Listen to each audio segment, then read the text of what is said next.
Hello friends, আমি দেবজ্যোতি। তো ডানকির যে ডিস্ট্রিবিউটার পেন মেরুধার, তো তারা বলেছে যে তারা সালারের সাথে কোনো রকম শো শেয়ারিংয়ে যাবে না।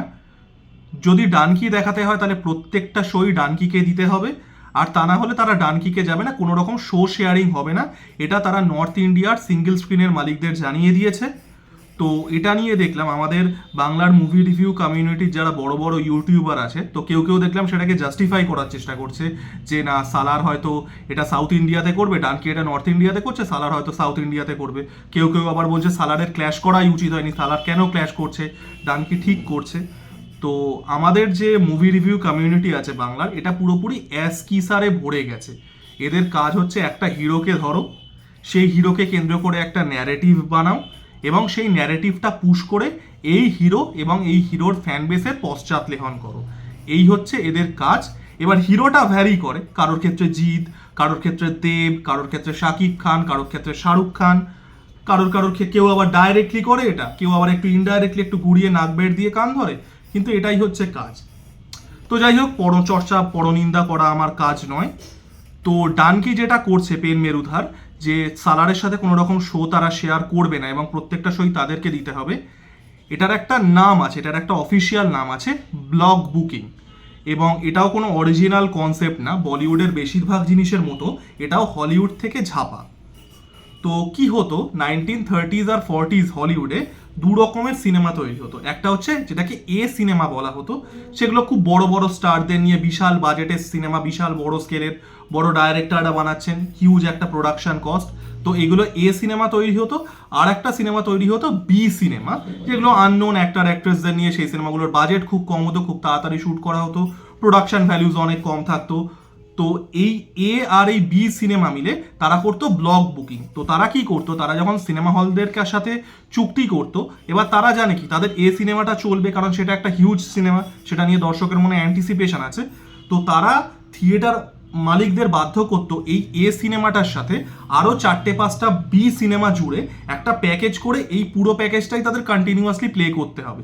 মানে এ সিনেমাটা যদি চালাতে হয়, তুমি এই সিনেমা শো চালাতে পারবে, তার সাথে অন্যান্য শোতে তোমাকে এই বি সিনেমা, এই যে 4-5টা বি সিনেমা প্যাকেজ করা হলো এই এ সিনেমাটার সাথে, সেগুলোকে তোমাকে চালাতে হবে। এবার প্রডিউসাররা এটা কেন করতো, তারা খুব ভালো করেই জানে যে এই বি সিনেমাগুলো, কম বাজেটে বানানো সিনেমাগুলো খুব একটা প্রফিট করতে পারবে না। তারা এটা করতো যাতে পুরো শোটা তারা নিজেরা দখল করতে পারে, অন্য কেউ যাতে এন্টারই না করতে পারে, পুরো শোটা যারা নিজেরা ক্যাপচার করতে পারে, পুরো ডিস্ট্রিবিউশন সার্কেলটা। বেসিক্যালি গোদা বাংলায় বলে জবরদখল করা।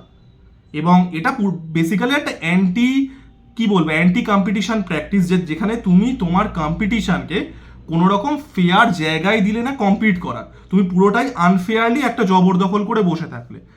তো এটা হলিউডের সব স্টুডিওই করতো, সেই সময় 5টা মেন স্টুডিও ছিল, তো সব স্টুডিওই কম বেশি করতো।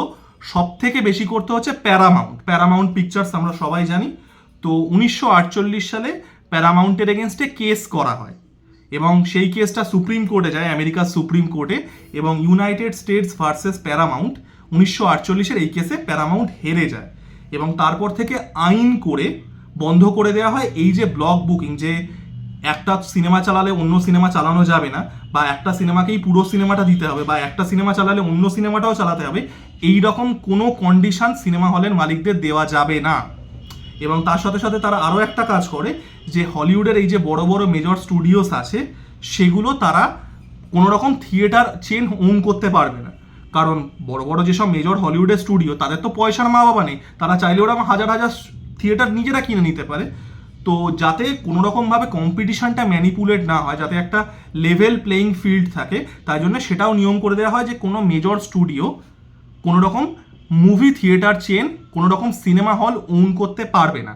এটা এখনও তাই, এখনও কোনো সিনেমা চাপিয়ে দেওয়া যায় না এরকমভাবে হলিউডে, যে এই সিনেমাটা দিলে পুরোটাই শো দিতে হবে, বা এই সিনেমাটা চালালে পাশাপাশি অন্য সিনেমা চালাতে হবে, এগুলো করা যায় না। পুরোটাই থিয়েটার ওনারদের ওপরে, এবং কোনো রকম সিনেমা হল কোনো হলিউডের মেজর স্টুডিও এখনও ওন করতে পারে না। মানে বুঝতে পারছেন, যে জিনিসটা 1948 সালে আমেরিকাতে ব্যান হয়ে গেছে, সেই জিনিসটা 2023-এ ভারতে র্যাম্প্যান্টলি চলছে, সেটাকে আবার কেউ কেউ জাস্টিফাই করার চেষ্টা করছে বিভিন্নভাবে। মানে আমরা এই যে হলিউড হলিউড করে হেদিয়ে যাই, প্রচুর লোকে তো আছে হলিউডের নাম শুনলে অজ্ঞান। তো হলিউড কোথায় কোথায় এগিয়ে আছে আমাদের থেকে, কতটা এগিয়ে আছে বুঝতে পারছেন। যে জিনিসটা 1948-এ হতো, বন্ধ হয়ে গেছে আইন করে, সেটা 2023 শেষ হতে চললো, 2024 আসছে, এখনো ইন্ডিয়াতে হয়ে যাচ্ছে। এমনিতেই আমাদের দেশের যা সিনেমা দেখার ইনফ্রাস্ট্রাকচার, আমি আপনাদেরকে একটা স্ট্যাটিস্টিক্স দিচ্ছি। আমেরিকাতে পপুলেশন হচ্ছে 335 মিলিয়ন, 33.5 কোটি।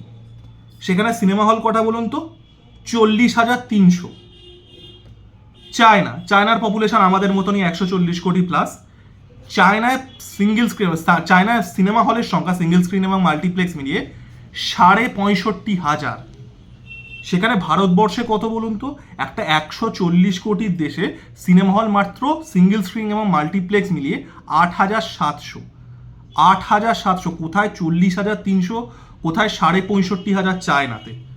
বুঝতে পারছেন, একেই তো ইনফ্রাস্ট্রাকচার এত খারাপ আমাদের, তারপরে এই যে প্র্যাকটিসগুলো করা হচ্ছে, এটা ডানকি করছে বলে আমি বলছি না, এটা আমার কোনো একটা সিনেমার এগেনস্টে নয়, এটা অন্য কেউ করলেও, যদি এটা সালার সাউথ ইন্ডিয়াতে করে, আমি তখন এই কথাটা আবারও বলবো যে এটা পুরোপুরি না, যে যারা ফিল্মের প্রডিউসার তাদের সাথে সিনেমা হলের মালিকদের পুরো একটা খাদক সম্পর্ক তৈরি হয়ে যাচ্ছে, যে তারা পুরোপুরি একটা প্রিডেটরি পলিসি। তুমি সিনেমা হলের মালিকদের মানে কোনো জিনিস কোনো জায়গায় দিচ্ছ না, বিশেষ করে সিঙ্গেল স্ক্রিন মালিকদের। মাল্টিপ্লেক্সে তো তাও গেমিং জোন আছে, সালন আছে, স্পা আছে, বার আছে, তারা সেখান থেকে টাকাটা তুলতে পারবে সিনেমা না চললেও। সিঙ্গেল স্ক্রিন মালিকদের এই অবস্থাটা মানে পুরোপুরি প্রিডেটার, পুরোপুরি একটা খাদক সম্পর্ক হয়ে যায়।